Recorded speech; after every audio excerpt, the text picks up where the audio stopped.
A K G centre കൈയേറിയ സർവകലാശാല ഭൂമി തിരിച്ചുപിടിക്കാനാണ് ഇപ്പോൾ നീക്കം നടക്കുന്നത്. 2 ദിവസത്തിനകം ഭൂമി അളന്ന് തിട്ടപ്പെടുത്തും. 15 സെൻറ്റ് ഭൂമി മാത്രമേ ഉള്ളൂ എന്നാണ് CPM-ൻ്റെ അവകാശവാദം. എന്നാൽ 55 സെൻറ്റോളം CPM-ൻ്റെ കയ്യിലുണ്ട് എന്നാണ് വിലയിരുത്തൽ. എന്തായാലും ഈ സാഹചര്യത്തിലാണ് ഭൂമി അളന്ന് തിട്ടപ്പെടുത്താൻ കേരള സർവകലാശാല സിൻഡിക്കേറ്റ് യോഗം തീരുമാനിച്ചിട്ടുള്ളത്. വിവരങ്ങളുമായി KV ശ്യാമപ്രസാദ് തലസ്ഥാനത്ത് നിന്ന് ചേരുന്നു. ശ്യാമപ്രസാദെ, നമുക്കറിയാം കേരള സർവകലാശാലയുടെ ഈ ഭൂമിയിൽ നിന്ന് കുറച്ച് വസ്തു എടുത്തിട്ടാണ് AKG സെൻറ്റർ പണിതത്. അതായത് AKG പഠന കേന്ദ്രം എന്നൊക്കെ പറഞ്ഞാണ് തുടങ്ങിയത്. പക്ഷേ അത് CPM-ൻ്റെ സംസ്ഥാന കമ്മിറ്റി ഓഫീസാക്കി അവർ അത് മാറ്റുകയായിരുന്നു ചെയ്തത്. ഇപ്പോൾ CPM മറ്റൊരു സംസ്ഥാന കമ്മിറ്റി ഓഫീസ് പണിയുകയൊക്കെ ചെയ്തു. പക്ഷേ ഈ 15 സെൻറ്റ് ഭൂമിയെ AKG സെൻറ്ററിൻ്റെ പേരിലുള്ളൂ എന്ന് പറയുമ്പോഴും 55 സെൻറ്റ് ഭൂമിയോളം AKG സെൻറ്ററിൻ്റെ പേരിൽ വളച്ചെടുത്തിട്ടുണ്ട് എന്നാണ് വിലയിരുത്തൽ. എന്തായാലും ഭൂമി ഇപ്പോൾ അളന്ന് തിട്ടപ്പെടുത്താൻ പോവുകയാണ്. സിൻഡിക്കേറ്റ് യോഗമാണ് ഇത്തരത്തിലൊരു തീരുമാനമെടുത്തത്.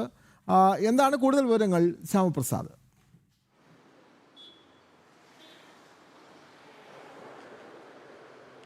രാഘി വിനോദ്, ഗുഡ് മോർണിംഗ്. എന്തായാലും AKG സെൻറ്ററിൻ്റെ ഈ കയ്യേറ്റ ഭൂമി സംബന്ധിച്ചുള്ള ആ വിവാദം 40 വർഷങ്ങൾക്ക് മുമ്പേ തന്നെ തുടങ്ങിയതാണ്.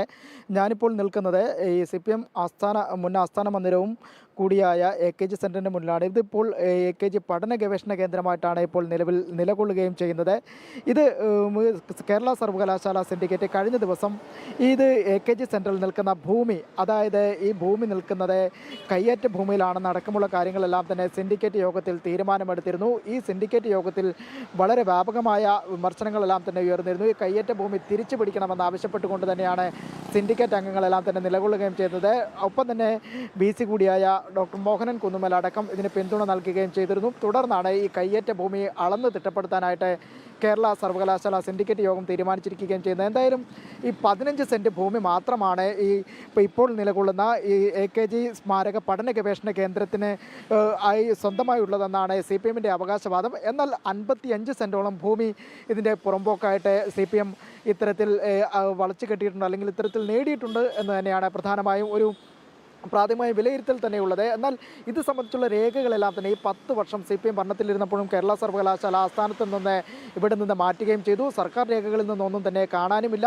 ഇങ്ങനെയുള്ള കാര്യങ്ങളെല്ലാം തന്നെ നിലനിൽക്കുകയാണ്. കഴിഞ്ഞ ദിവസം പുതുതായി ഒരു സിൻഡിക്കേറ്റ് അംഗം കൂടിയായ RS ശശികുമാർ ഇക്കാര്യത്തിൽ ഈ സിൻഡിക്കേറ്റിൽ ശക്തമായ വാദമുയർത്തുകയും ചെയ്തത്. അങ്ങനെയാണ് നിലവിൽ തുടക്കത്തിൽ ഇതിൽ സിൻഡിക്കേറ്റ് അംഗങ്ങൾ CPM സിൻഡിക്കേറ്റ് അംഗങ്ങളെല്ലാം തന്നെ എതിർത്തിരുന്നു.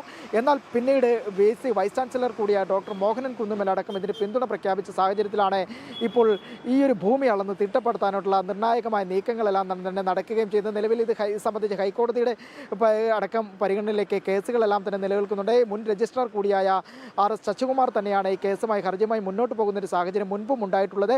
എന്തായാലും നിലവിൽ കേരള സർവകലാശാലയിലെ സിൻഡിക്കേറ്റിൽ ഇപ്പോൾ CPM-ൻ്റെ പിടി അയഞ്ഞതോടുകൂടി തന്നെയാണ് ഇപ്പോൾ രേഖകളും എല്ലാം തന്നെ പുറത്തേക്ക് വരികയും പുറമ്പോക്ക് ഭൂമി അടക്കമുള്ള കാര്യങ്ങൾ അളന്ന് തിട്ടപ്പെടുത്തുന്നതിലേക്കുള്ള നടപടികളെല്ലാം വരുന്നത്. എന്തായാലും ഈ AKG സ്മാരക പഠന ഗവേഷണ കേന്ദ്രം നിലകൊള്ളുന്ന ഇതിനും അപ്പുറം മറ്റ് ഭൂമികൾ, അതായത് കാര്യവട്ടം ക്യാമ്പസിലെ ഭൂമി, ഒപ്പം തന്നെ PMGയിലുള്ള സ്റ്റുഡൻറ് സെൻറ്റർ, ഇതടക്കമുള്ള ഭൂമികളും അളന്ന് തിട്ടപ്പെടുത്താനുള്ള നടപടികളിലേക്കാണ് കേരള സർവകലാശാല സിൻഡിക്കേറ്റിൻ്റെ നിർണായക തീരുമാനങ്ങൾ എത്തി നിൽക്കുന്നത്. എന്തായാലും AKG സ്മാരക പഠന ഗവേഷണ കേന്ദ്രം 15 സെൻറ്റ് ഭൂമിക്ക് അപ്പുറത്തേക്ക് ഉള്ള പുറമ്പോക്കും കൈയടക്കിയിട്ടുണ്ടെന്നുള്ള വിലയിരുത്തലുകളെല്ലാം തന്നെ ശക്തമാണ്. എന്തായാലും 40 വർഷങ്ങൾക്ക് മുമ്പുള്ള പ്രധാനപ്പെട്ട ആ തെളിവുകളും ആരോപണങ്ങളും എല്ലാം തന്നെ വീണ്ടും ഇപ്പോൾ ശക്തി പ്രാപിച്ചിരിക്കുകയാണ്. രാഖി, വിനോദ്.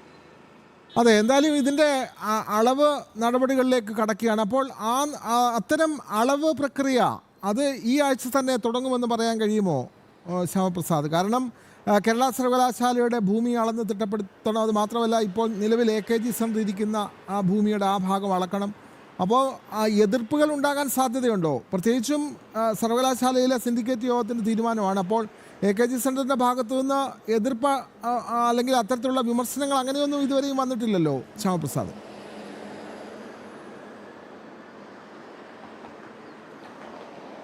നിലവിൽ സിൻഡിക്കേറ്റ് യോഗത്തിൽ കഴിഞ്ഞ ദിവസം ചേർന്ന സിൻഡിക്കേറ്റ് യോഗത്തിൽ ശക്തമായ എതിർപ്പുകൾ സിൻഡിക്കേറ്റ് അംഗങ്ങളെല്ലാം തന്നെ ഉയർത്തിയിരുന്നു. എന്നാൽ പിന്നീട് ഭൂരിപക്ഷവും മറ്റ് അംഗങ്ങളായതിനാൽ തന്നെ CPM-നപ്പുറത്തേക്ക് മറ്റ് അംഗങ്ങളായതിനാൽ തന്നെ ആ ഒരു ശക്തമായ വാദത്തിനപ്പുറത്തേക്ക് CPM-ൻ്റെ വാദം മുന്നോട്ട് പോയില്ല. എന്തായാലും 2 ദിവസത്തിനകം തന്നെ ഇത് സംബന്ധിച്ച ഭൂമി അളന്ന് തിട്ടപ്പെടുത്തുകയും ചെയ്യും. 15 സെന്റാണെന്നാണ് CPM-ന്റെ അവകാശവാദം.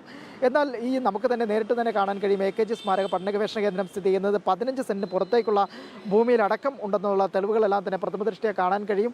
എന്തായാലും ഇത്തരത്തിൽ രേഖകൾ കേരള സർവകലാശാല ആസ്ഥാനത്ത് നിന്ന് അപ്രത്യക്ഷിതമായിട്ടുണ്ട്. നമുക്കറിയാം, കഴിഞ്ഞ 10 വർഷമായി സിൻഡിക്കേറ്റിൽ പിടിമുറുക്കിയിരുന്നത് CPM സിൻഡിക്കേറ്റ് അംഗങ്ങളെ തന്നെയാണ്. ഒപ്പം തന്നെ സർക്കാരിലും എല്ലാം തന്നെ പിടിമുറുക്കിയിരുന്ന ഇത് സംബന്ധിച്ച രേഖകൾ കാണാനില്ലെന്നാണ് സർക്കാരിൽ നിന്ന് മുൻ സർക്കാരിൻ്റെ അവകാശവാദവും. ഒപ്പം തന്നെ AKG സെന്റർ പണിയാനുള്ള അല്ലെങ്കിൽ കയ്യേറ്റ ഭൂമി കേരള സർവകലാശാല തിരിച്ചു പിടിക്കും എന്നുള്ള വിവരമാണ്. അതായത് 2 ദിവസത്തെ സമയത്തിനുള്ളിൽ തന്നെ ഇവർ അളന്ന് തിട്ടപ്പെടുത്തി കൂടുതൽ നടപടികളിലേക്ക് കടക്കും എന്നുള്ളതാണ് ശ്യാം പ്രസാദ് തലസ്ഥാനത്ത് നിന്ന് റിപ്പോർട്ട് ചെയ്ത വാർത്ത.